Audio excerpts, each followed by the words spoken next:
حضرت عمر کا اسلام لانا اسلام کے لیے عزت کا ذریعہ بنا اور بلند آواز سے نعرہ تکبیر مکے کی فضاؤں میں بلند ہوا۔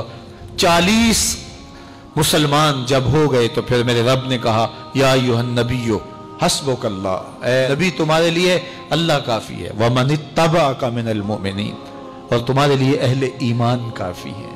حضور علیہ السلام کے حوالے سے ان کی حساسیت اور ان کا جوش و جذبہ اور ان کی غیرت ایمانی دیدنی تھی۔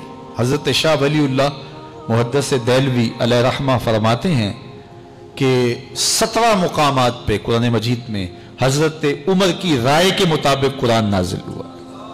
یہ اللہ نے حضرت عمر کو شان عطا فرمائی۔ اور پھر جب حضور علیہ السلام کے وصال کے بعد حضرت عمر سیدنا صدیق اکبر کے وصال کے بعد بھی تخت خلافت پہ بیٹھے، 22,55,000 مربع میل پہ آپ کی حکومت کی حدود پھیل گئی، اور حضرت عمر کی حکومت صرف انسانوں پر نہیں تھی، عمر کی حکومت پانیوں پر بھی تھی، عمر کی حکومت آگ پر بھی تھی، عمر کی حکومت ہواؤں پر بھی تھی، اور عمر کی حکومت دھرتی پر مٹی پر بھی تھی۔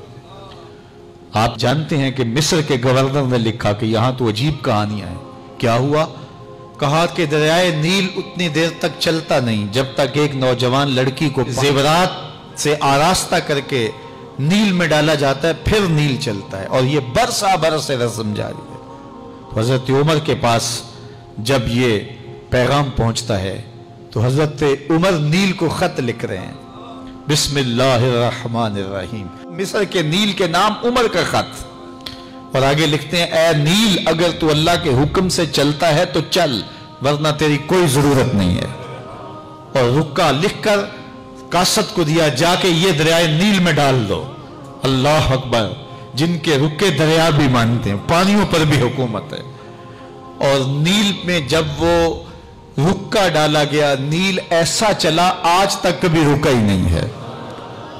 پانیوں پر حکومت، ہواؤں پہ حکومت۔ مسجد نبوی کا ممبر ہے، عمر خطبہ دے رہے ہیں، عراق کے علاقہ نہاوند میں جنگ ہو رہی ہے، مدینے سے 1 مہینے کی مسافت ہے، 1 مہینہ مسلسل چلیں تو نہاوند آتا ہے۔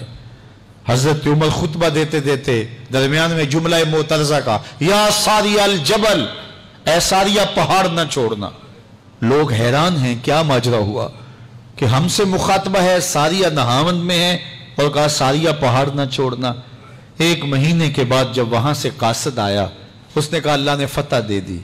کہا کیسے؟ کہا پہاڑ کو چھوڑ کر دشمن پر ٹوٹنے لگے تھے، آگے بڑھنے لگے تھے، ان پر حملہ آور ہونے لگے تھے۔ اچانک عمر کی آواز آتی، پہاڑ کو نہیں چھوڑنا، کیونکہ اگر ہم پہاڑ کو چھوڑ دیتے دشمن پیچھے سے حملہ آور ہونے کے لیے تیار کھڑا تھا۔ تو کہا بس ہم پہاڑ کو اپنی پشت پہ پھیر رکھا، اور اللہ نے اسی دن ہمیں فتح عطا کر دی۔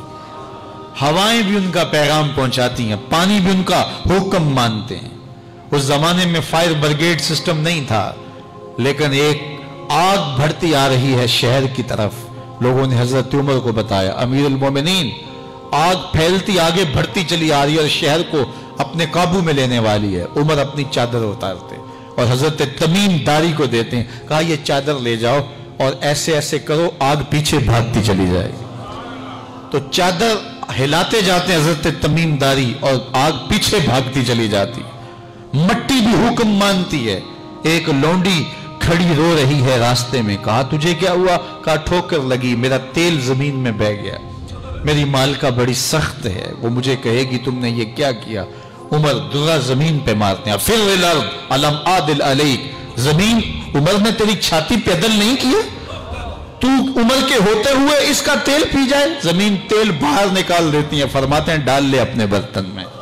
تو یہ عمر کے ان کا حکم مٹی بھی مانتی ہے، ان کا حکم ہوائیں بھی مانتی ہیں، دریا بھی مانتے ہیں، ان کا حکم پانی اور آگ بھی مانتی ہے۔ وہ عمر، میرے حضور فرماتے ہیں ان الشیطان یفر من ذل عمر، میرا عمر وہ ہے جس کے سائے کو دیکھ کے شیطان بھی بھاگ جاتا ہے۔ حضرت عمر رضی اللہ تعالیٰ عنہ نے ایک بہترین نظم و نسق دیا اور امور سلطنت کو اس انداز سے منظم کیا۔ ایک غیر مسلم مفکر کہتا ہے اگر اس امت کو ایک اور عمر مل جاتا پوری دنیا پہ حکومت مسلمانوں کی ہوتی۔ ایک دن مسجد نبوی سے باہر حضور تشریف لا رہے تھے، دائیں ہاتھ میں حضرت ابو بکر کا ہاتھ تھا، بائیں میں حضرت عمر کا ہاتھ تھا۔ ایسے باہر کی جانب آ رہے تھے، دروازے سے کوئی بندہ داخل ہوا تو اس کو دیکھ کے حضور نے فرمایا ہا کازا نبعث یوم القیامہ، قیامت کے دن جب قبروں سے اٹھائے جائیں گے ہم ایسے ہی اٹھیں گے، میرے دائیں ہاتھ میں ابو بکر کا ہاتھ ہوگا، بائیں میں عمر کا ہاتھ ہوگا۔ اللہ اکبر۔ جے شک ہوئی تے چل مدینے، جے شک